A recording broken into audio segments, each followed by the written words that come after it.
manumpa. Sa pakisabay-sabay po tayo manumpa. Naniniwala ako na ang otoridad ng salita ng Diyos ay katumbas din ng Diyos mismo. Ako'y susunod sa mga salita niya na may buong paggalang, buong puso't isipan, kaluluwa at lakas, ngayon at kailanman. Amen. I hope patuloy po natin naiintindihan ang ating sinusumpaan. Ano? Bakit po natin ginagawa ito? Yung ating binabasa, ito po yung panunumpa na totoo ba? Tinatanggap pa talaga natin sa ating puso na naniniwala pa talaga tayo na yun nga ang ating pinanindigang pananampalataya. Kaya nga po sa dulo, meron tayong sinasabing Amen. Ano ba ibig sabihin ng Amen? I guarantee it with my life. Ano ibig sabihin nun? Sinasang-ayunan ko to at itinataya ko ang buhay ko bilang panunumpa na pinapanaligan ko ito. So kung maiintindihan po natin ang bagay na yon, ibig sabihin po hanggang kamatayan ng ating pisikal ay dapat panindigan po natin ay ating sinampang ito. Handa ba tayo na panindigan ang pananampalataya natin sa Panginoong Hesukristo hanggang sa ating huling hininga sa mundong ito? Yan po ang dahilan kung bakit natin paulit-ulit na sinasambit yun upang mapaalalahanan tayo kung ano yung pananampalataya na ating pilit o patuloy na ginagapang o patuloy na pinagsisikapan na maabot at makamit upang sa gayon hindi lamang sa panindigan ito kundi makamit din natin ang mga pangako ng Diyos para sa kanyang mga pinapaging anak sa pamamagitan ng Panginoong Hesukristo. Amen. Ngayon po ay pagsisimula na naman ang season ng tinatawag na pagsasaya sa mundong ito o pagdiriwang ng Kapaskuhan ng mundong ito. Bagamat alam po natin sa iglesia natin at lagi natin sinasabi, hindi po natin ipinagdiriwang ang season na ito. Ngunit hindi ibig sabihin noon ay hindi tayo magagalak. Iba po yung pagdiriwang sa papuno ng kagalakan. Akin lang ipapaalala na ang ating Panginoong Hesus ay minsan lamang po isinilang sa mundong ito. At ngayon, yung kagalakan sa pagsilang niya na nagbigay sa atin ng pag-asa ay magpasawalang hanggan. Yung pag-asa at yung pagkakataon na binigay din po sa atin ay kagalakan na hindi lamang minsan, kundi nagpapatuloy at magpapatuloy pa. Kaya hanggang sa pagkakataon ito, kaya araw-araw and every season, anumang season, we must be filled with joy. Hindi lamang tayo magagalak at magiging mabuti sa kapwa natin o sa ibang tao sa loob lamang na isang araw. And that is the essence. Yan po yung essence ng ating pananalig sa Panginoong Hesukristo. Ang Diyos po ay tapat sa kanyang pangako. Ang Diyos po ay tapat sa kanyang salita.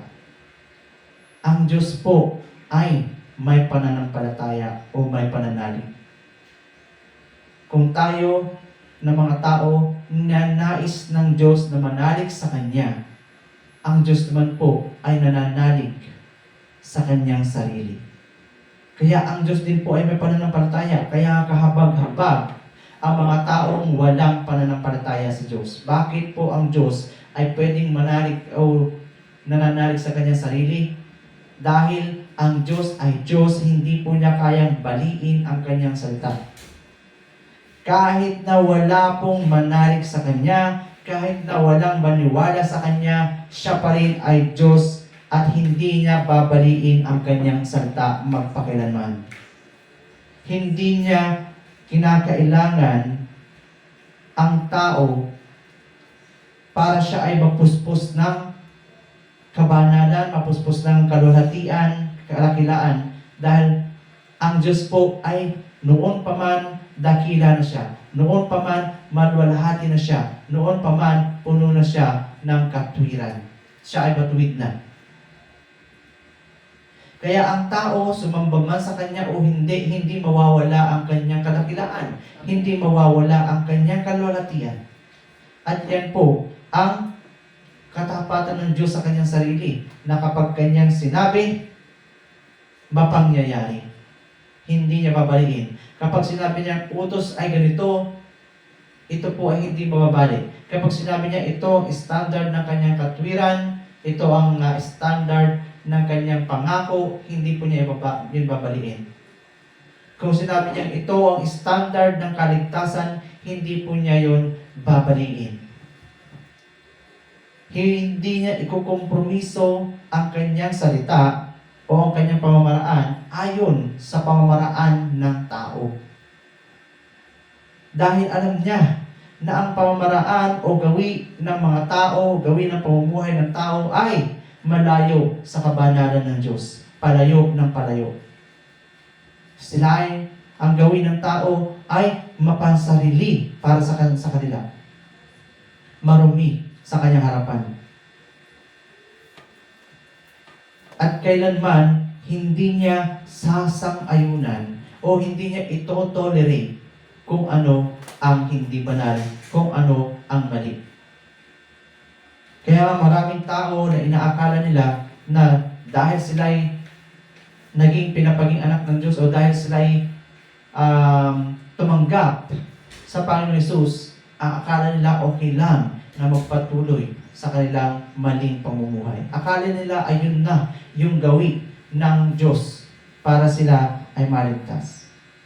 Akala nila yun na yung pag-ibig ng Diyos na itutuloy silang itolerate kung ano yung maling mga ginagawa nila. Bagamat ang Diyos ay Diyos ng pag-ibig, pero hindi ibig sabihin na ito-tolerate ng mali. Mali ang pagkaunawa ng tao patungkol sa pag-ibig ng Diyos. Ang pag-ibig na nalalaman ng tao ay tinatawag po na eros. Ano? Pag sinabi natin eros, ito yung mapunong-puno ng emosyon. Punong-puno ng emosyon at adultery. Yung pacify, pagpapacify sa kagustuhan ng laman. Yun yung pag-ibig na iniisip ng tao. Ano ba yung pagpapacify sa kagustuhan ng laman? Na akala nila ang pag-ibig ay kung ano yung mabuti lang o ikagusto ng damdamin ng tao ay yun ang pagbibigyan nila. Yun ang bibigay nila, pagbibigyan nila o hahayaan nila. Yun yung pag-ibig na iniisip ng tao. Kaya tingnan mo ngayon, maging sa mga pagpapalaki ng bata, ano ba ang iniisip ng tao na pag-ibig sa mga anak, kundi ang huwag silang umiyak, kung ano yung gustuhan ng mga anak, ibibigay, lahat ibibigay. Dahil yun ang gusto nila. Dahil sa tingin nila o akala nila, yun yung magpapakalma sa damdamin nila. And that is eros.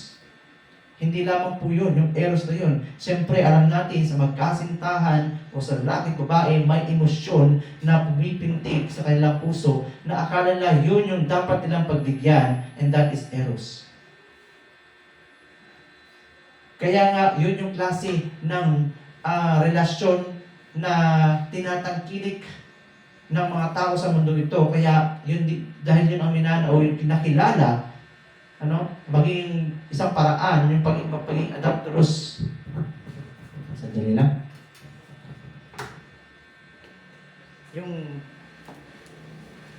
At minana rin o kinilala rin nila, tinitingala nila mula sa mga Romano, yung pag-ibig, which is adulterous. To give the desire na ibigay kung ano yung pagnanais ng laman.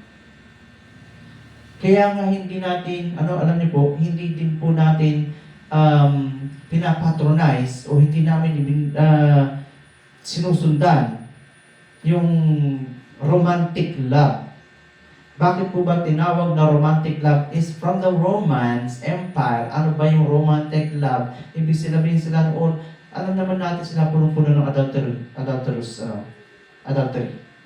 Bakit? Kasi napakarami po ng Diyos-Diyosan ng mga Romano. Sila rin po ay katulad ng mga Griego.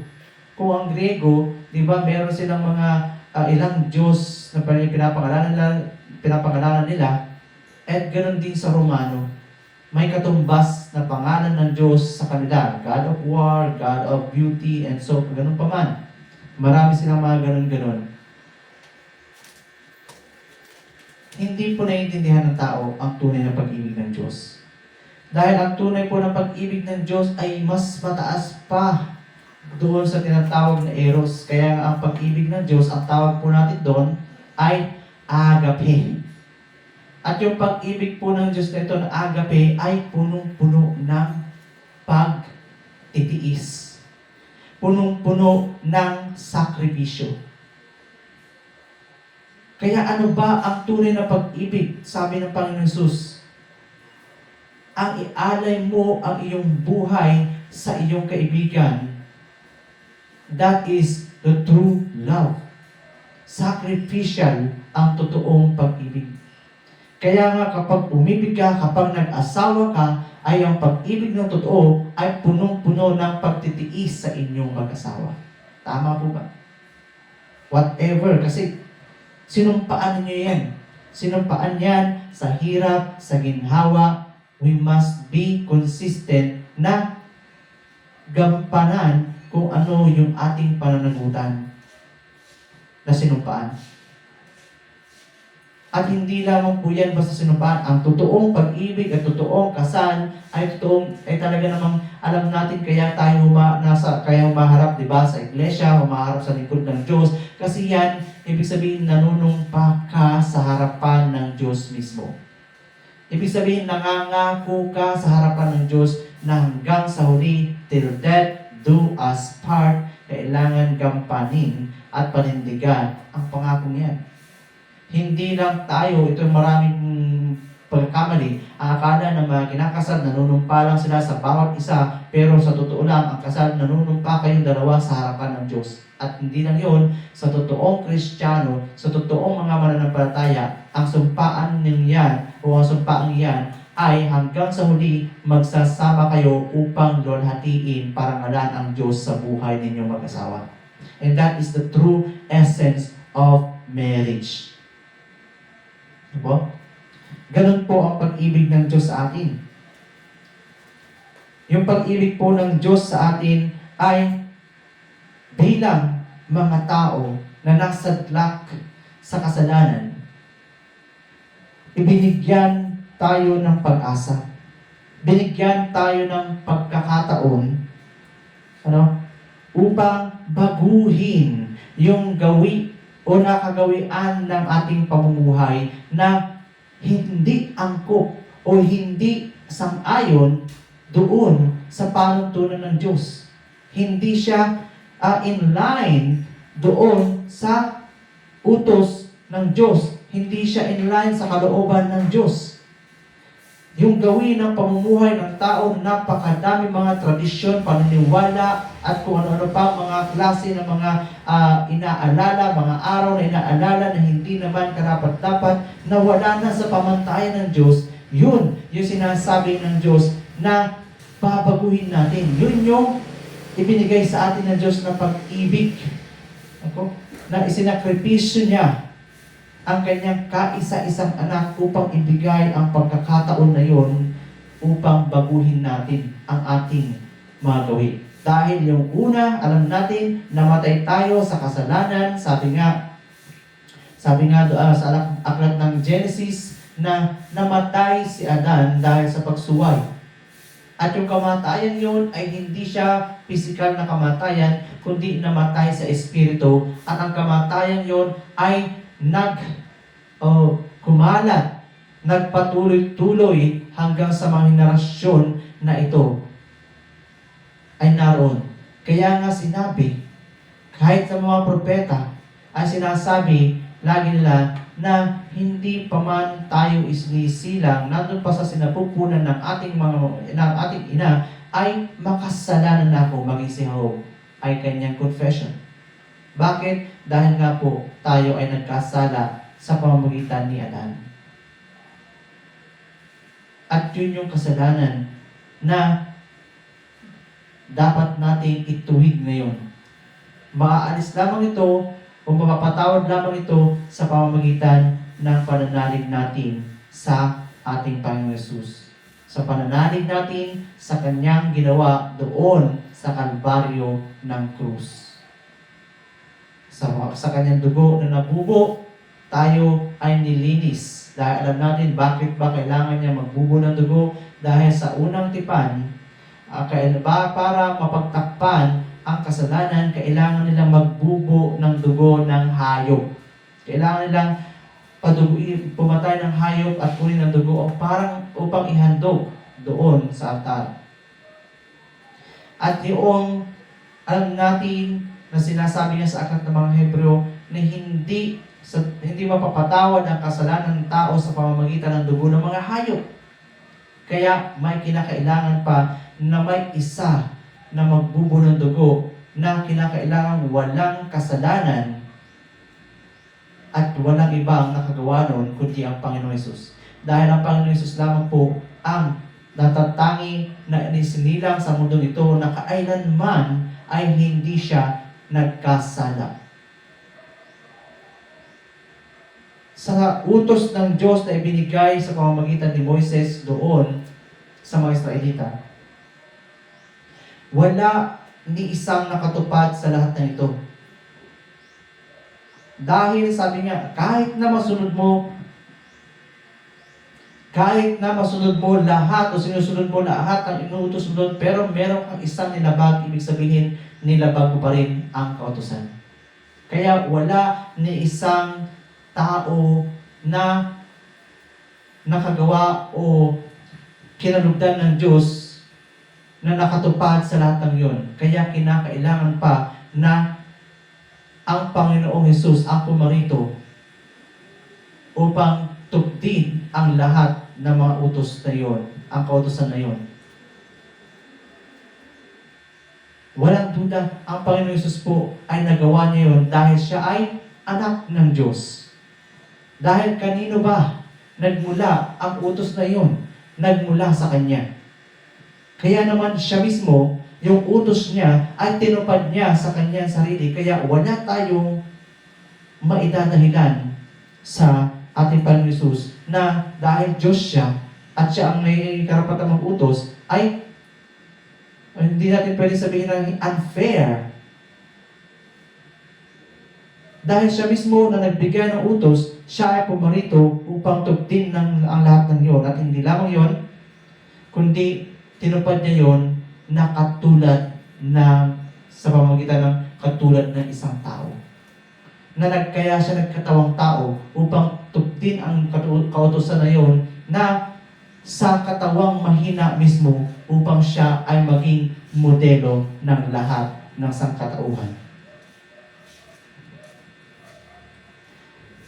Kaya nga, walang karapatan ang sino man sa atin na magmalaki o magmatuwid sa harapan ng Diyos dahil ang Panginoon Hesus, sabi nga, hindi siya naparito para tawagin ang lahat na matuwid. Ano bang ibig sabihin nun? Sa aklat ng Lucas, Luke chapter 5, 31 to 32.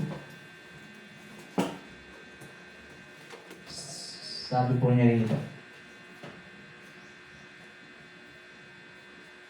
35 to 31 32? to 32. Chapter 5, verse 31 to 32. Sinagot sila ni Jesus, hindi nangangailangan ng manggagamot ang walang sakit, kundi ang may sakit. Hindi ako naparito upang tawagin ang mga matuwid, kundi ang mga makasalanan upang sila'y magsisi. Ano po ba ang ibig sabihin ng Panginoon Jesus? Totoo naman, hindi naman magpapaluktor ang mga tao kung wala naman talagang silang sakit. Pero ano bang ibig sabihin ng Panginoon Jesus bilang pumarito siya bilang isang manggagamot? Dahil alam niya na ang tao ay may karamdaman. Ang tao ay may sakit. At anong sakit na yon? Sakit na kasalanan. Kaya anong ibig sabihin niya? Nasabihin niyang Hindi ako naparito upang tawagin ang mga matutuwid, kundi ang mga makasalanan upang sila ay magsisi. Ang ibig sabihin po nun, sa mga tao na ayaw nilang kilalanin na sila ay makasalanan, ayaw nilang kilalanin na sila ay mali, hindi sila ang tinatawag ng Panginoon Hesus. The subject of the kingdom of God is not for them. They are not the subject of the kingdom of God. Bakit? Kasi ano bang ibig sabihin nun? Tinatawag po niya ang sangkatauhan upang magpakumbaba sa harapan ng Diyos, kilalanin na siya ay makasalanan at ano ba ang kasalanan yun na sinasabi ng Diyos. Hindi yung sinasabi na pinagmamalaki ng tao na kailanman hindi pa ako nakapatay. Hindi yung sinasabi ng tao na kailanman hindi pa ako nagnakaw. Kailanman hindi ako nangarunya. Hindi lang po yun ang sinasabi ng Diyos na pagiging matuwid. Dahil ang totoong pagiging matuwid, ay yung nananalig tayo sa Panginoon Jesus, at ang totoong kasalanan ng tao ay hindi lamang sa hindi pagpatay, kundi ang kasalanan ng hindi pananampalataya sa ating Panginoong Jesus. Paano, sasabihin naman na ibang paano mo nasabi na ang hindi pananampalataya sa Panginoong Jesus ay siyang kasalanan? Dahil po, ang kasalanan lahat po nag-uugat sa hindi pananalig sa Panginoong Jesus. Alam natin na ang kautusan ay nagmula sa Panginoong Jesus. Sino ba ang nag-utos na huwag ka magnanakaw, huwag kang papatay? Sino ba ang nag-utos na dapat mong sambahin ang Diyos, dapat mong ipagilin ang araw ng Panginoon? Walang iba kundi ang Panginoong Jesus. Walang iba kundi ang Diyos mismo ang nag-utos nito. Ngayon, kung hindi ka mananalig sa Panginoong Jesus, ibig sabihin nun, wala kang tiwala o hindi ka handang sundin ang kanyang mga utos. Therefore, saan nag-uugat ang kasalanan? Dahil sa hindi mo pananampalataya sa kanya, then para sa iyo, okay lang pumatay, okay lang mga niya, okay lang gawin ko ang sarili kong magustuhan, okay lang hindi ako manambahan sa kanya dahil may sarili naman akong buhay. May sarili naman akong standard. Wala naman akong nasasaktang tao, wala naman akong tinatapakang tao. Okay? So, nagiging self-righteousness. Pero hindi ko po sinasabi na kapag nanalig tayo sa Panginoong Jesus, may lisensya na tayo gawin ang lahat ng yon, ang pagpatay. Hindi po yun. Dahil ang pananalig sa Panginoong Jesus ay nagbubunga ng pagsunod o ng pagiging katapatan sa kanyang mga utos. Kaya nga ang totoong pananalig sa Panginoong Jesus ay yung tumutupad tayo. O ibig sabihin, lumalakad tayo, namumuhay tayo ayon sa panuntunan ng Panginoong Jesus. Sinabi pa niya sa Lucas 3:4, sa katawan Luke 3:4,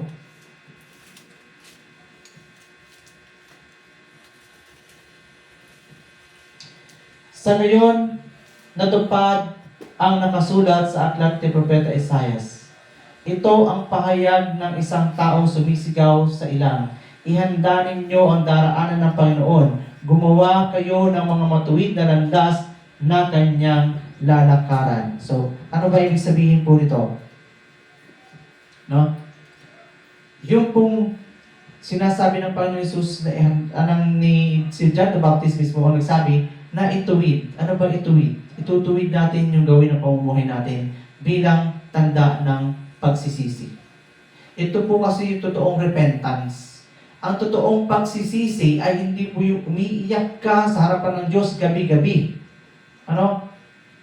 Baka naman emosyon mo lang yan dahil nasasaktan ka araw-araw sa iyong buhay, dahil napapagod ka sa iyong buhay araw-araw.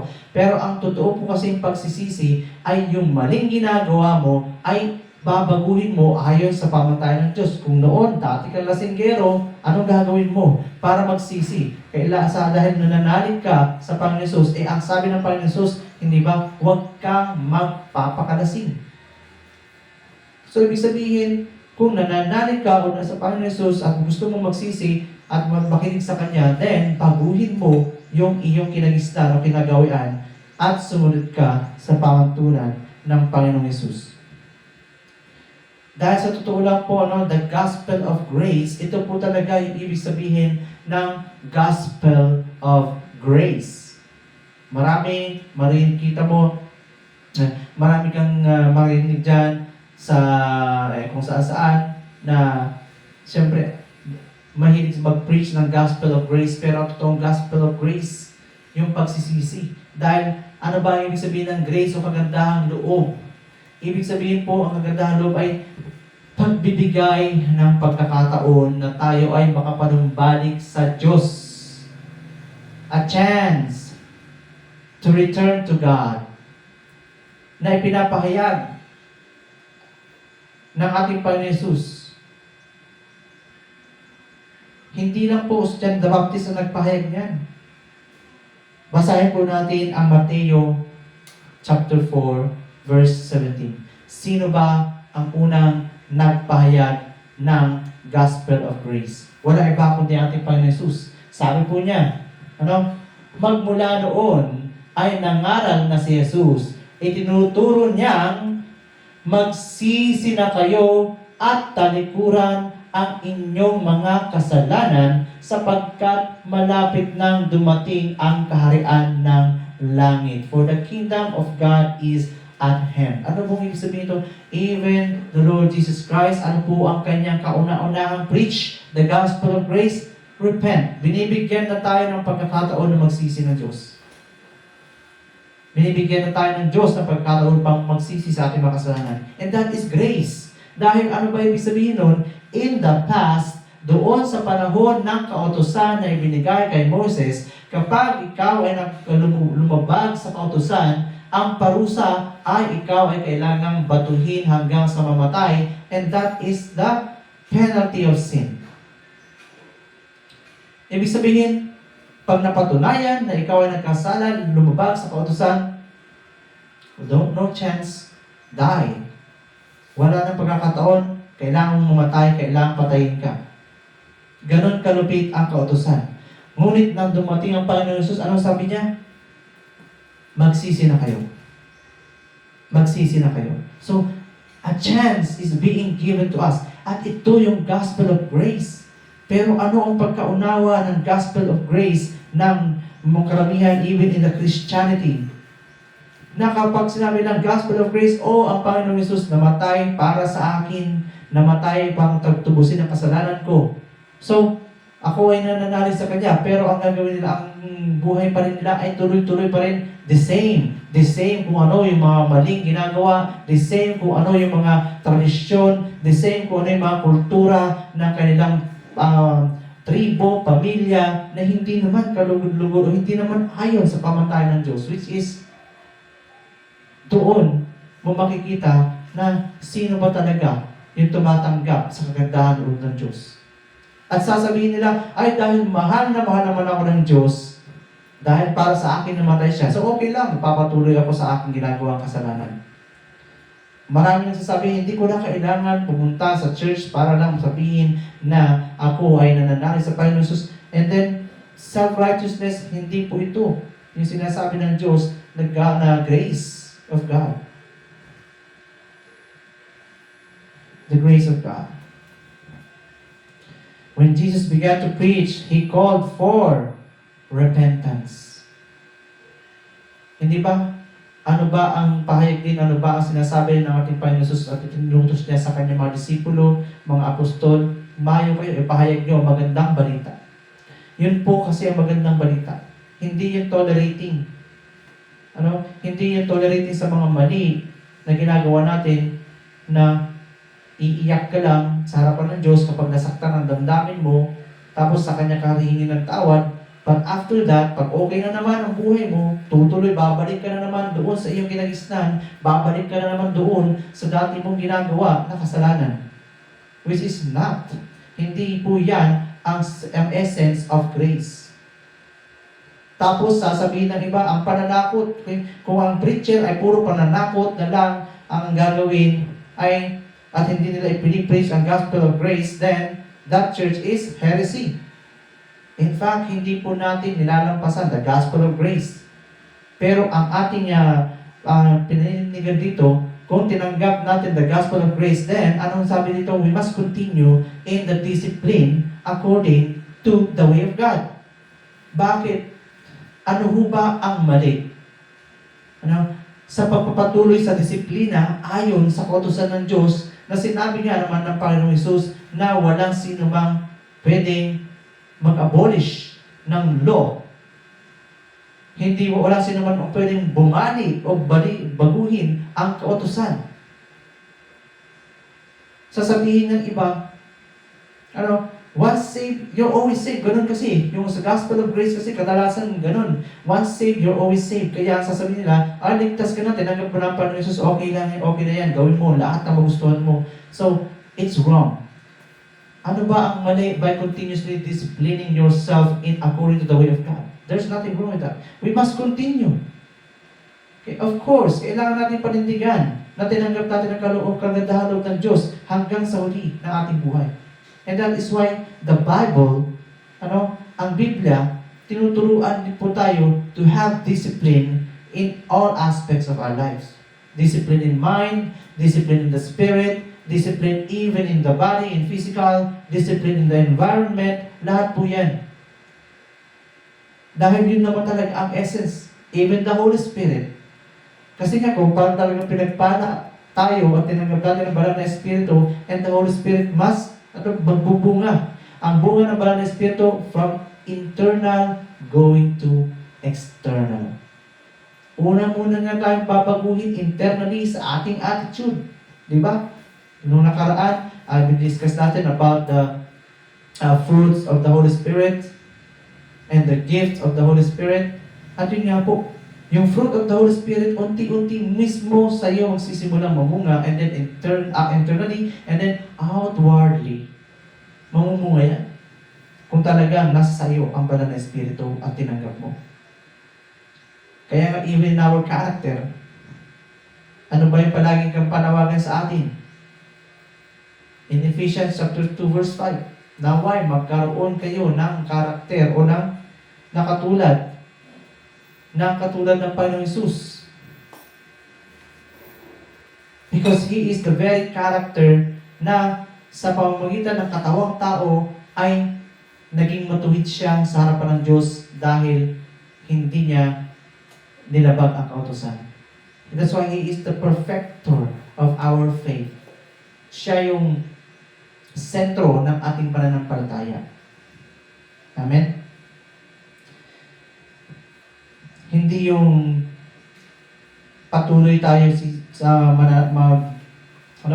hindi tayo kailangan patuloy sa ating mga kasalanan kung talagang tinanggap natin ang gandahan ng Diyos. Ibig sabihin nun, we must stop doing our ways and follow the ways of Christ. Yun po ang repentance. Tumigil na tayo, itigil na natin yung mga dati natin ginagawa na mali, na makasalanan, at sundin natin ang gawin ng Panginoong Hesukristo. Follow Christ. Yan po ang isang dahilan. Bagamat maraming dahilan, okay, may mga priorities sa ating Panginoon Jesus kung bakit siya nagkatawang tao. But one of the reasons na nagkatawan siya bilang tao upang sa katawang tao ay sundin niya ang kautusan at walang may susumbat ang tao sa kanya na unfair dahil siya ay Diyos. Dahil siya rin, sabi niya, na katulad ng tao, siya rin nagkaroon ng kahinaan na katulad ng tao, pero hindi niya pinakinggan o hindi naging alintanan sa kanyang kahinaang iyon para sundin ang kautusan ng Diyos. Kaya nga hindi siya nagkasala kahit sa katawang tao. Kaya anong ibig sabihin doon? Na kung gusto din natin na talagang sundin ang Panginoon Jesus, we must continue to focus na pakinggan siya. Magkaroon tayo ng, we must have the character of our Lord Jesus Christ. Magpakumbaba tayo. Kaya paano ba natin magagawa ang lahat ng yun? Paano ba tayo makakasunod sa Panginoon Jesus at magagawa ang lahat ng bagay na yung pagiging matuwid niya? Simple, sabi ng Panginoon Jesus, bakit ba kinakailangan tayo magkaroon ng karakter na tulad ng Panginoon Jesus? Dahil siya mismo, nagpakumbaba siya. Bagamat siya, sabi niya sa Ephesians chapter 2:6, bagamat siya ay likas na Diyos, ngunit hindi niya ipinagpilitang manatiling kapantayan ng Diyos, bagkus ang ginawa niya. Nagpakumbaba siya at ipinanganak bilang isang alipin. Na kung tutuusin, mas mababa pa ang katayuan ng tao kaysa sa mga anghel. Pero ipinanak siya bilang tao. At nang siya maging tao, nagpakumbaba siya. At sinunod ang utos ng Diyos, maging ito man ay kamatayan sa krus. Ano ibig sabihin po nito ng karakter? Humble. Humble. Kung magpapakumbaba po tayo, ang ibig sabihin nito, we have to die also. Kailangan din nating mamatay mula doon sa ating mga pride na dati nating kinagisnan. No? Dying. Ano ba ibig sabihin ng pagpapakumbaba hanggang kamatayan? Pagpapakumbaba rin po sa atin na mamatay din tayo sa ating mga maling kaisipan. Mamatay din tayo sa ating mga kasalanan. Ano ibig sabihin ng mamatay sa kasalanan? Talikuran ang kasalanan. Yung mga dati na hilig nga makipag-inom sa mga barkada, makipag-inuman sa mga kapitbahay mo at magwala-wala, then you have to die. Kailangan mong mamatay mula dyan at ganoon din magkaroon ka ng bagong buhay sa Panginoong Hesus. And that is humble. Yan ang ibig sabihin na pagpapakumbaba. Yan yung ibig sabihin na karakter na katulad ng Panginoong Hesus na kailangan din nating mamatay. Hallelujah.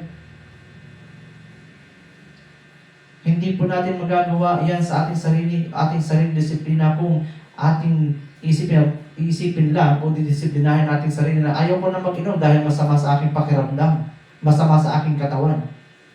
Pero kung meron kang kinatatakutan na Diyos na iyong pinapanaligan, then iisipin mo bakit mo gagawin, bakit mo tatalikuran ang pag-iinom, bakit mo tatalikuran ang kasalanan, dahil alam mo na meron kang Panginoon na magpaparusa sa iyo kapag hindi ka sumunod. And that is the essence. Bakit in that way, bakit makagawa natin baguhin ang ating sarili.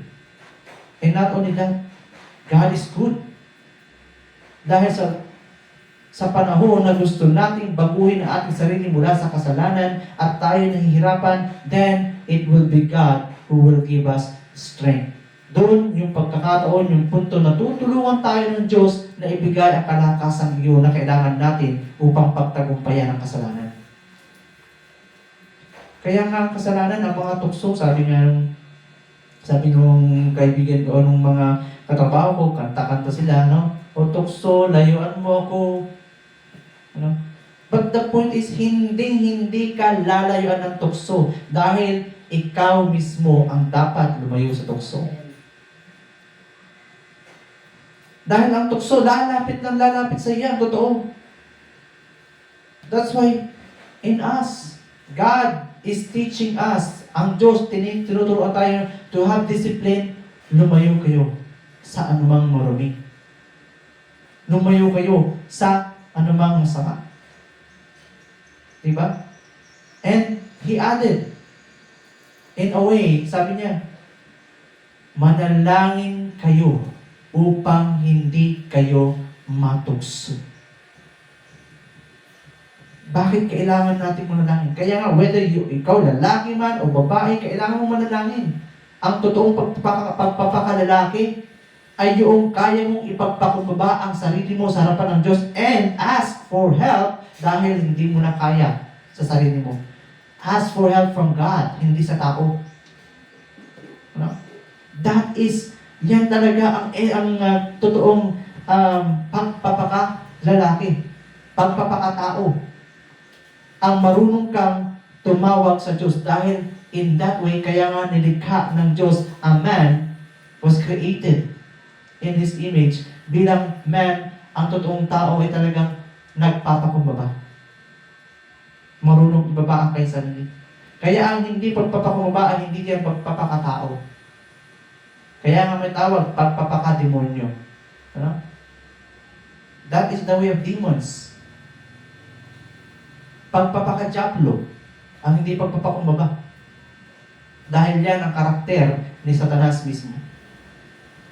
Dahil unang-una sa lahat, ano ba ang naging dahilan kung bakit si Satanas na dating maningning na anghel ay ibinagsak dahil sa kanyang pride.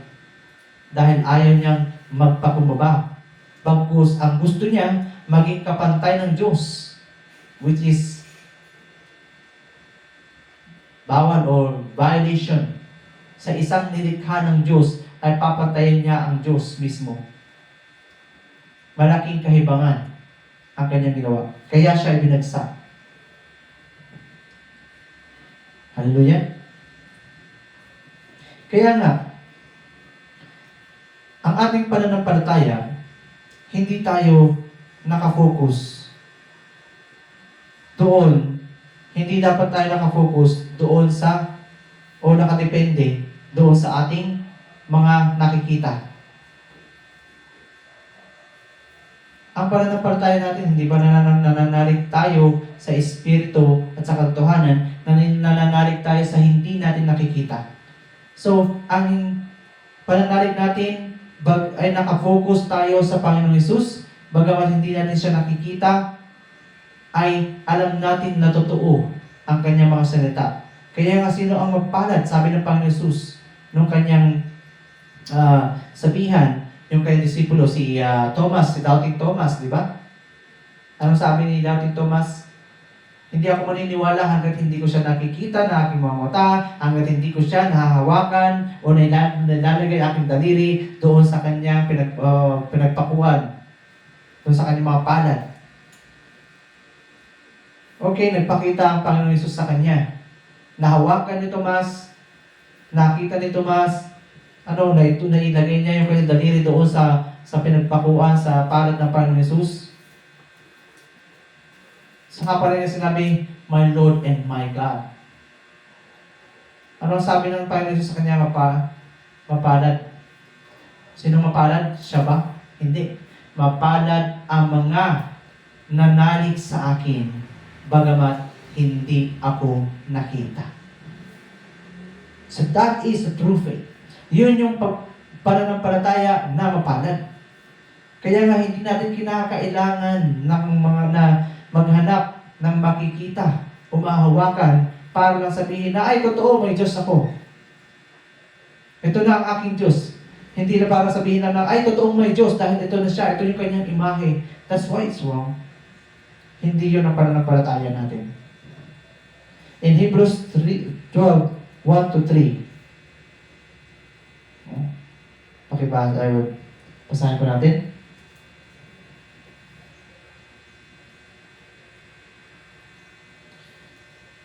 Kaya nga dahil napapaligiran tayo ng napakaraming saksi, talikuran na natin ang kasalanan at anumang balakid na pumipiga sa atin. Buong tiyaga tayong tumakbo sa paliksahang ating sinalihan. Ano ba yung paliksahang ating sinalihan? The race of faith. Ang pananampalataya. Sabi po.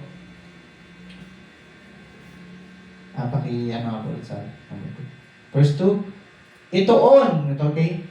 Itoon natin ang ating paningin. Kanino? Tanging kay Jesus lang daw. Paningin kay Jesus na siyang pinagmumulan at kabuuan ng ating pananampalataya.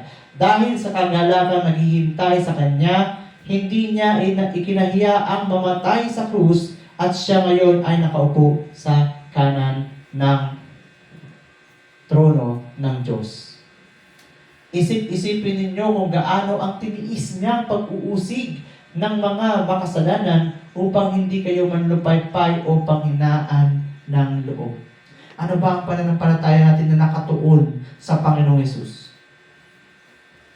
Na kahit na ikaw pinagsasabihan ng masama, may nakikita ka man dyan na napapuna sa paligid mo, sa mga kapitbahay mo, may naririnig ka man dyan sa mga church member, churchmate mo, pero your focus, sabi niya, must be on Jesus Christ. Isipin mo na lang kung gaano rin yung tiniis ng ating Panginoong Yesus. Hindi lang yun ha. Kanina niya tiniis yung pag-uusig na yun mula sa mga makasalanan mismo na umusig sa kanya, na isa siyang matuwid, bagamat matuwid siya, inusig siya ng mga makasalanan, di ba? Isipin mo kung gaano katindi yung pagtitiis na yun. Isipin mo, kung ikaw, halimbawa, ano ba yung panindigan mo? Ano?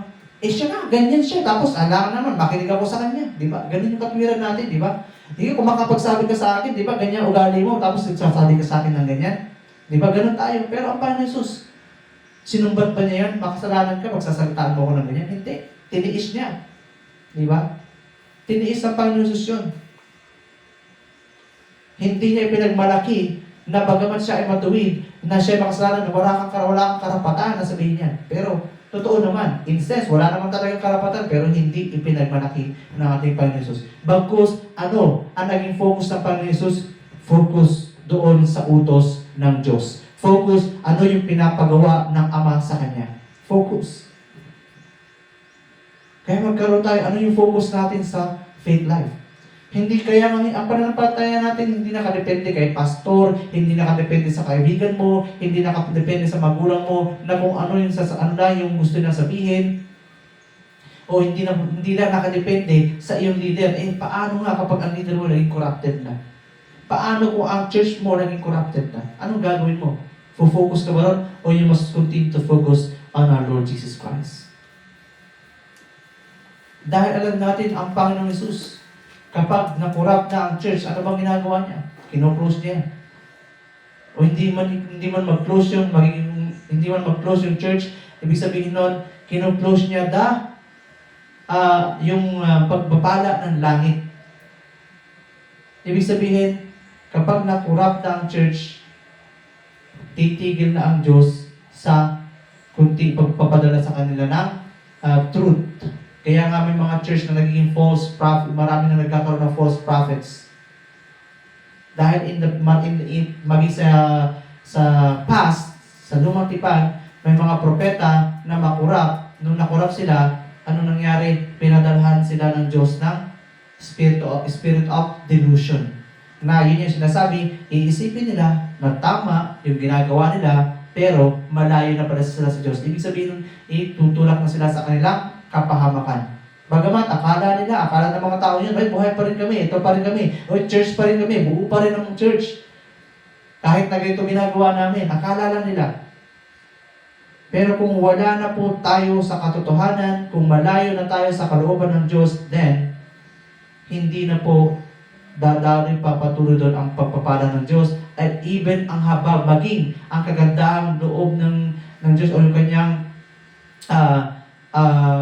pagpapala ay hindi na po dadaloy doon kasi itutulak na sila sa kasalanan, itutulak na sila sa kapahamakan. Hindi po tayo nananakot, pero even in the book na sinabi po ni Pablo sa Romans, na akala nila yung pagsamba-samba nila sa mga Diyos-Diyosan, mga imahe, akala nila tama pa yung ginagawa nila. Pero ang sabi ni Pablo, tinutulak na sila. Binigyan na sila ng matinding delusion. Huwag po nating hintayin na sana magkaroon po tayo o padalhan tayo ng delusion sa pamamagitan ng patuloy natin, ng pagsapilitan natin o pilit nating pagsunod sa ating mga sariling paniniwala o kautusan paniniwala o tradisyon na ginaamin natin sa ating nuno o nakikita natin sa paligid na wala na po doon sa pamantayan ng Diyos. Iba po yung sinasabi ng Biblia na pagbibigay ng pagsubok sa mga tao na nananalig sa Kanya at iba yung sumpa na ibinibigay ng Diyos para sa mga hindi nananalig sa Kanya. Ang pagsubok na ibinibigay ng Diyos kapag napagtagumpayan mo, God will reward you. God will continue to uplift you. Pero ang sumpa kapag ikaw ay patuloy na nanatili doon, ano mangyayari? Oo, pwedeng yung mga kalamidad mabigat sa buhay mo, makayanan mo sa iyong sarili, but after that, there will be more and more and more at walang pag-angat sa buhay mo. Walang magiging pag-angat sa buhay mo. Dahil patuloy kang masasadlak sa paulit-ulit na kasalanan. That is curse. That is curse. Iba po yung yung testing. Ano po? Ang testing ay para sa mga anak. Kaya nga po, though the Bible teaches us anong nangyari, kasi nga hindi naka-focus sa atin o hindi naka-focus sa mga pastor lang ang pananampalataya, hindi lang nakadepende sa mga pastors o leaders ang ating pananampalataya, kasi bagamat sinasabi ng Biblia na oo, kailangan natin talaga na yung otoridad na itinakda sa atin ay sundin natin.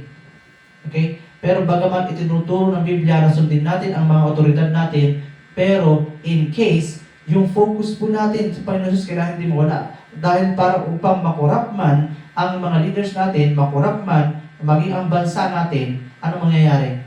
Kailangan yung focus natin sa Panginoon Jesus nandun sa Kanya. Hindi tayo depende sa nangyayari. Yan yung pananampalataya na nila Daniel nung sila po ay subukang palurin ni Nebuchadnezzar sa ribulto, sa malaking, sa gintong statue. Na bagamat hari, si Nebuchadnezzar, makapangyarihang hari, pero hanggang kamatayan nila, hindi nila niluhuran yung estatwa. Dahil noon, katumbas, kapag hindi ka lumuhod sa estatwa na pinatayo na pinagawa ni Nebuchadnezzar, kailangan patayin ka. Pero nung panahon na yun, si Daniel at ang kanyang mga kaibigan, hindi sila lumuhod. But saan yung focus nila? Nakafocus pa rin kung ano yung pamantayan ng Panginoong Jesus o ng Panginoon. That is our faith. Hallelujah.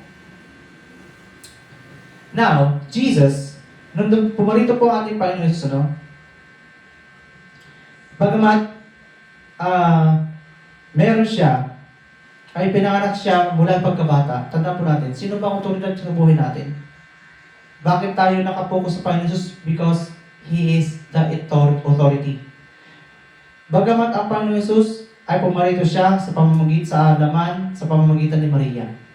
Tama? Ipinanak siya. Pero, tandaan po natin, hindi po si Maria ang authority. Si Jesus pa rin po ang authority. Dumaan lang siya, ipinanganak lang siya dito ni Maria upang sa ganun may sa katuparan yung, sabi nga, yung paghahari ng Panginoon Jesus maging dito sa lupa. May sa katuparan ang pagparito ng Panginoon Jesus. But always remember, wala pong otoridad si Maria over Jesus. Kundi si Maria po ay kinalugdan ng Diyos upang siya yung mangalaga o pagmulan sa pagsilang dito ng Panginoon Jesus. Sino ba ang naghahari ngayon sa langit? Si Maria ba o si Jesus? Of course, Jesus. Kaya nga, alam niyo po, yung imahe na nakikita natin, balagi, diyan, marami, na imahe ng isang babae na may isang bata na kalong-kalong, tapos sasabihin nila na yun si Maria, yung mga babae, si Jesus, yung bata na nakakandong. So, ano pong ibig sabihin ito? Isa po itong hoax. Ano pong hoax? Great deception. O malicious deception. Ano ba ibig sabihin ng malicious deception? Panlilin lang. Bakit maging panlilin lang? Dahil doon sa imahe na yon, di ba? Bakit po ipoportray na si Jesus ay isang bata kay Maria? Ibig sabihin nun, powerless over Mary. Jesus is powerless over Mary. Wrong. Wrong. Mali po yun. Kaya nga hoax. Ipinanganak si Jesus sa pamamagitan ni Maria, pero tandaan po natin, hindi kailanman naging pagmamayari ni Maria si Jesus. Alam niyo po ngayon sa panahon natin, kung mababalitaan nyo, may kumakalat, di ba? Womb for rent. Ano ibig sabihin nun? Womb for rent? Yung sinapupunan ng babae, paparenta. Ibig sabihin, gagamitin lang yung sinapupunan ng babae para isilang yung, o para lagyan ng seed o binhi at isilang yon. Pagkatapos isilang yon, ibig sabihin nun, hindi pa mamayari ng babae yung isisilang niya.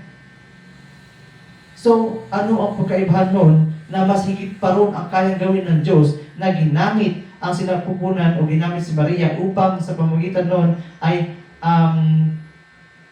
malukuban siya ng banal na espiritu. Okay?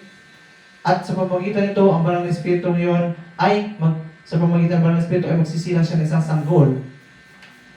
Which is, sasabihin ng marami na ay makasalanan din. Tao din si Jesus kasi nga sinilang siya ni Maria.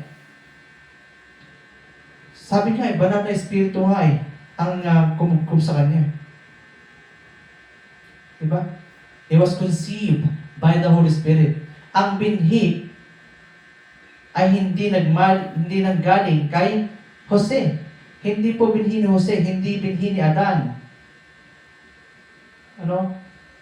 So ginamit lang din po yung sinapupunan ni Maria upang maisilang, ngunit ang binhi ay galing po sa Diyos. By the Holy Spirit. So same thing. Kahit na sa mundo ng logic natin, napakasimple lang po intindihin niya doon sa womb for rent na yon. Okay, ipapasok siya sa babae yung seed. Pag pinanganak, okay, babawiin ng may-ari yung kanyang seed, yung fruit, yung bunga ng kanyang seed. Diba? So wala pong kinalaman yung DNA ni Mary sa pagiging anak ng Diyos ng Panginoon Jesus, na yung DNA sinasabi na sa pagiging matuwid ng Diyos, wala pong kinalaman yung DNA ng tao na marumi, sabi na makasalanan. Hindi po rin. Dahil ano ba ang naging makasalanan sa atin? Di ba? Espiritu. Yung espiritu naman talaga kaya ngayon namatay. Yun yung naging binigay ng Diyos na naging kamatayan. Kaya walang kinalaman ang flesh ni Maria sa pagiging sinless ng ating Panginoong Jesus. Wala pong kasalanan. Jesus is the only one. At patandaan po natin, tanging ang Panginoong Jesus lang po ang umakyat sa langit. Hindi po si Maria. Hindi pa po umaakyat ng langit si Maria. Si Jesus pa lang po ang nag-iisang tao na umakyat sa langit. Hanggang sa ngayon, siya pa rin po ang nag-iisa doon. At kaya nga, sabi niya? John 14:3. Hindi ba sabi niya, babalik nga siya. Paparoon muna siya, mag-isa, okay? And then babalik siya at sa gayon, kukunin niya. Kukunin niya tayo, kukunin niya yung mga disipulo niya, ibig sabihin, yung mga tagasunod niya, lahat ng saints, kukunin niya, at saka pa lang isasama sa kanya. In John chapter 14:3, sabi niya, at kapag naipaghanda ko na kayo ng matitirahan, ako ay babalik at isasama ko kayo upang kayo'y makapiling ko kung saan ako naroon. So, ibig sabihin, hindi pa naman bumabalik ang Panginoon Jesus. So, paano mo masasabi na nandun na sila Maria, sila Pedro? Wala pa, kasi sila ay natutulog pa rin sa paraiso hanggang ngayon. We must understand that. Huwag po tayong masyadong mag-focus doon sa tinatawag na salvation lamang ng tao, yung pagparito ng ating Panginoon Jesus. Dahil ang pagparito po ng ating Panginoon Jesus, una sa lahat, it's a multi-purpose. Hindi lang isa ang layunin ng Diyos upang pumarito. No?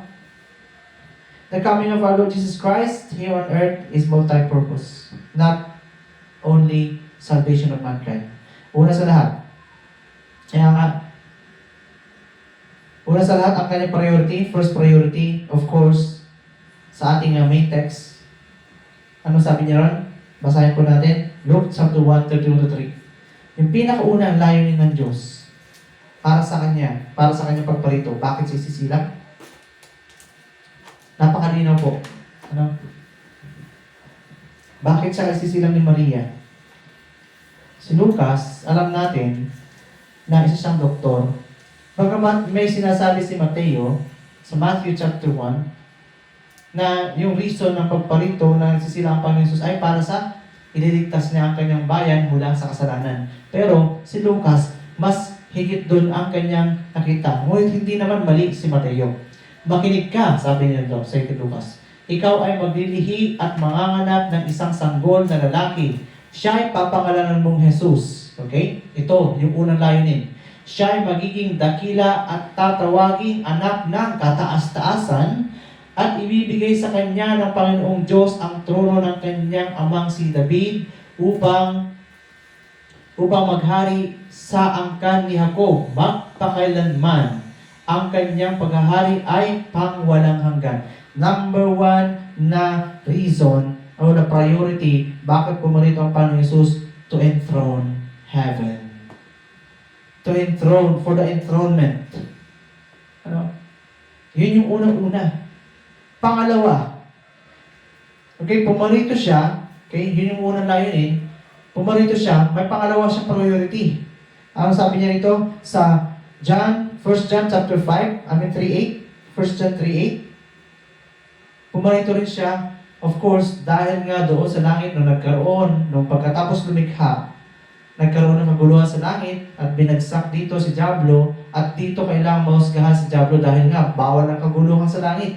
So, anong gagawin? Anong second priority niya rito? Ay to destroy the work of the devil.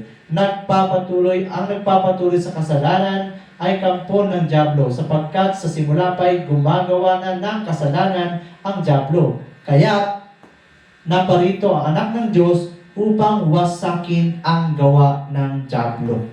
Okay? Natupad na ba ang dalawang to na priority? Is Jesus now reigning in heaven? Yes. Check. Naghahari na po ang Panginoon Jesus. Ang gawa ba ng Diablo, is it destroyed?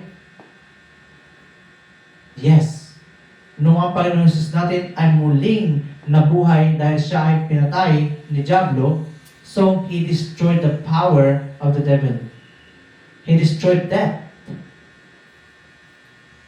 Sinira niya, winasak niya ang kamatayan nang muling mabuhay ang Panginoon Jesus.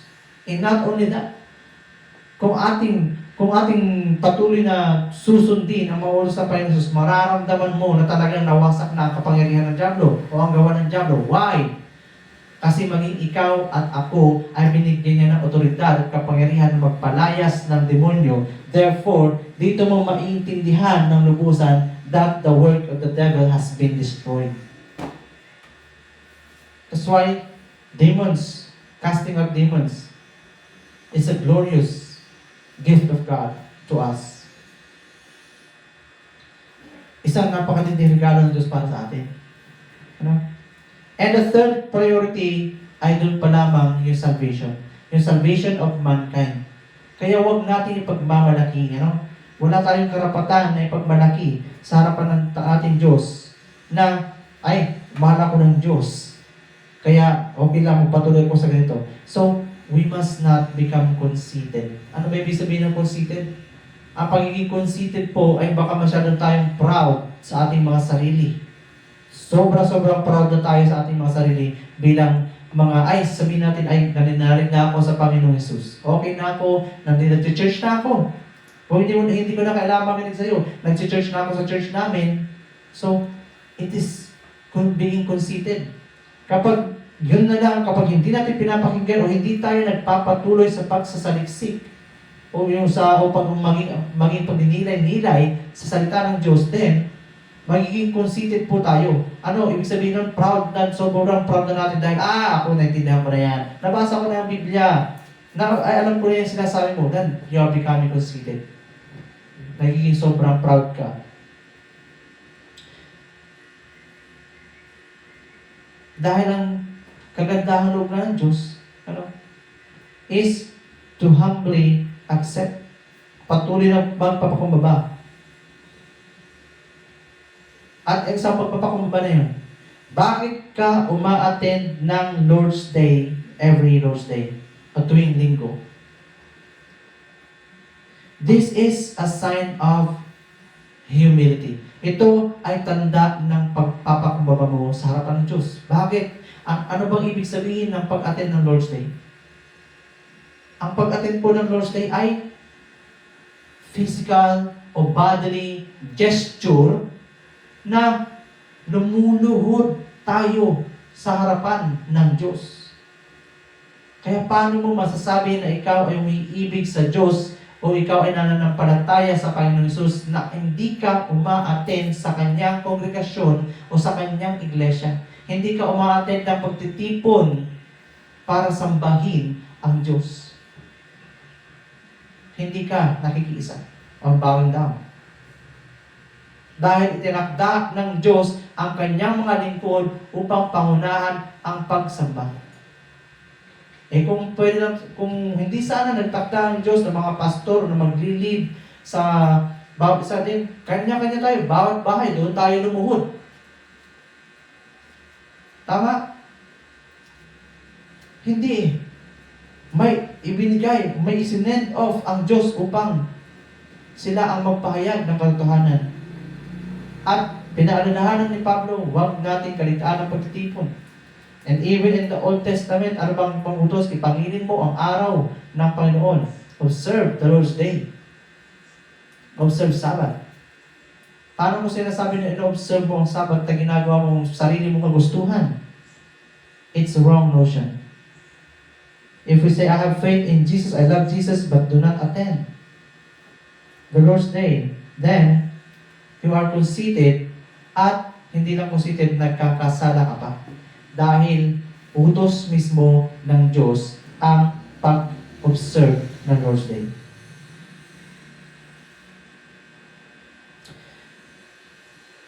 In Matthew, sabi ng Panginoon Jesus,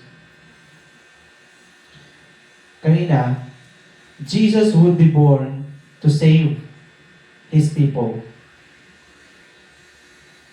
Doon sa sinabi sa index natin, sa sinabi naman ni Lucas, di ba, ay tatawagin siya kataas-taasan, anak ng Diyos, kataas-taasan at paghahari siya. So, ano ang pagkakaiba nun? Walang pagkakaiba.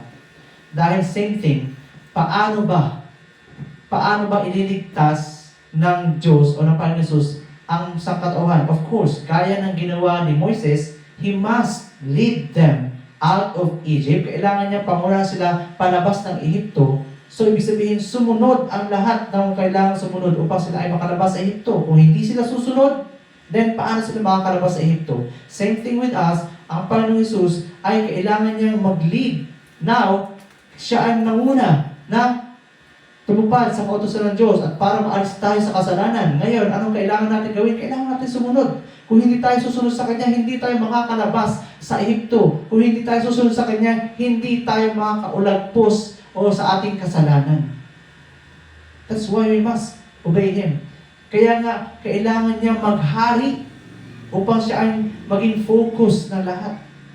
Kailangan niya maging mailuklok sa trono to lead us out of sin. Dahil lahat ng kikilala, kaya nga, everyone who calls on Jesus, they will be saved. Ano ibig sabihin nun? Ang sino mang mananampalataya sa Kanya, sila ay maliligtas. Okay? Kaya nga siya yung leader. Sino susunod sa Kanya, ay sila ay maliligtas. So ibig sabihin, in order to be saved, we must obey, we must follow Jesus Christ. And that is the reason, sabi niya, Jesus, born to reign forever and ever. Pinagharian niya lahat. Kaya nga sikapin natin, tayo ba? Marami sa atin, we want to reign. Pero sa mundo ito, walang pinanganak na nandun agad sa tugatog. Nagsisimula yan sa pagkabata. Kailangan maging anak ng mga pinakamatataas sa tao sa mundo ito. Kailangan nilang dumaan sa pagkabata in order to follow. Kaya kailangan nilang masundan bago sila ilulog sa trono ng kailang hari, halimbawa sa anak ng hari, bago sila mayroon sa trono, kailangan nilang matutunan yung pamantayan ng kanyang ama. Kung ano yung ginagawa ng ama, kailangan matutunan muna ng anak. And that is the way. Tayo rin, tinatawag po tayo ng Diyos to continue para kilalanin po natin ang Panginoon Jesus bilang ating Panginoon. At kung tayo kumikilala sa Kanya bilang Panginoon, ibig sabihin, we must obey. Kailangan po natin patuloy na kilalanin, sundin, alamin, alamin kung ano yung panuntunan ng ating Panginoon Jesus. Ano ba yung mga utos niya? Ano ba yung mga hindi niya gusto? Ano ba yung mga dapat natin talikuran? Dahil meron tayong hari na isinilang at magpakailanman siya ay hari at kataas-taasan. Wala na pong papantay sa Kanya. Sino pa? Anong pang aasahan ng tao? Gusto ng tao maghanap ng ibang hari para kumalaban sa Panginoon Jesus? Wala pong may kakayahan gawin yun. Isang kahangalan lamang ang maghanap ka pa ng isang ang pananaligan mo upang tumapat. Para tapatan ng Panginoon Jesus? Kanino? Kay Diablo. Si Diablo hindi niya kapantay ang Panginoon Jesus. Si Diablo ay isa lamang anghel. Pwede pa, paglabanin mo sila ni Anghel Michael. Pwede pa. Pero ang itapat mo siya sa Panginoon Jesus, malayo. Hindi pwede. Kataas-taasan yun. Ang anghel, tagasunod lamang po ng Panginoon Jesus. Kaya kung inutos ng Panginoon Jesus na si Anghel Michael ang gumapi kay Diablo, then, gagawin niya ni Anghel Michael. Siya ang gagawa niyan. Hindi worthy si Diablo na humarap man lamang sa ating Panginoon Jesus. Hallelujah. How glorious He is. Kaya mali po, no? Yung mga ikaisipan natin na pagtutong pagbubulong braso ni Diablo at ni Jesus, mali po yun. Huwag na po nating ituro sa mga anak natin. It's a wrong notion.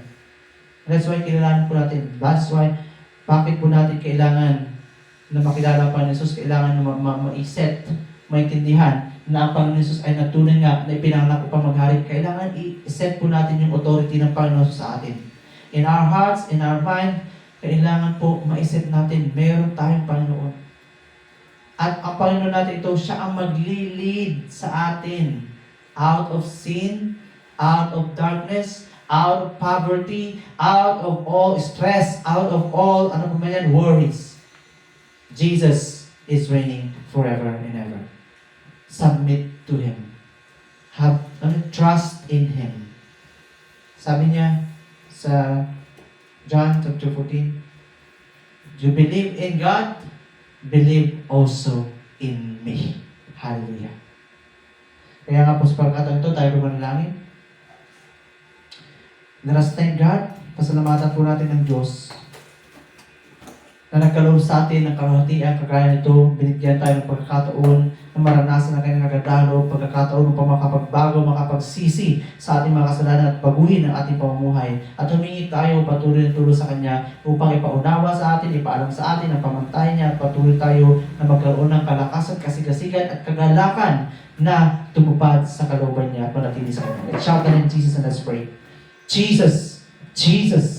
Jesus, ang maraming Diyos na makapangyarihan, tunay nga ikaw dakila, wala kang katulad. Ikaw ang nagmahari ngayon at magpakailanman at wala nang ibang kamay kakayahan na pumantay sa iyo. Kami na parito nagpupuri, dinadakila ka namin at nagpapasalamat kami sa kayong magandahang loob na bigay sa amin upang kami ay magkaroon ng pagkataon na makaulagpos sa kasalanan, magkaroon ng pagkakataon na makilala ka at sa ganun din kung ano yung mga nakagawian namin, makita pa namin kung ano mga mali na ginagawa namin upang kami ay lubusang mapanghawakan namin ng lubusan ang iyong mga pangako na para sa mga matuwid. Ang mga paging matuwid mo nito ay sila na patuloy na kumikilala, nagsasaliksik ng iyong salita, nagnilay-nilay sa iyong salita, araw at gabi, alang-alang lang na matupad namin ang lahat ng iyon. Ama, tulungan mo ng bawat isa, maging sa lalo na po sa iglesia ito, na magkaroon ng pananampalataya, ng patuloy buong puso nalulugod sa pagsunod na naranasan ang kagalakan dahil ang mga salita mo ay tunay nga na nagpapalaya sa bawat isa na kung sumusunod sa iyo, napapalaya kami sa aming mga alalahanin, napapalaya kami sa aming kasalanan, kung ano pa man ang mga gawa ng Diablo, kami pinalaya mo na makaulag po sa mga ito dahil binigyan mo kami ng kapangyarihan at otoridad upang gapiin ang gawa ng Diablo katulad ng binigay mo sa iyong panganak na Panginoon Jesus. Father God, we thank you. Thank you, Father, in Jesus' name. Amen and amen. Dahil po dadako tayo sa ikalawang bahagi ng ating gawain. Ngayon po ay unang linggo ng Disyembre. Tayo po ay patuloy na alalahanin ang Holy Communion na pinag-utos po ng ating Panginoon Jesus na gawin ng lahat ng kanyang mga disipulo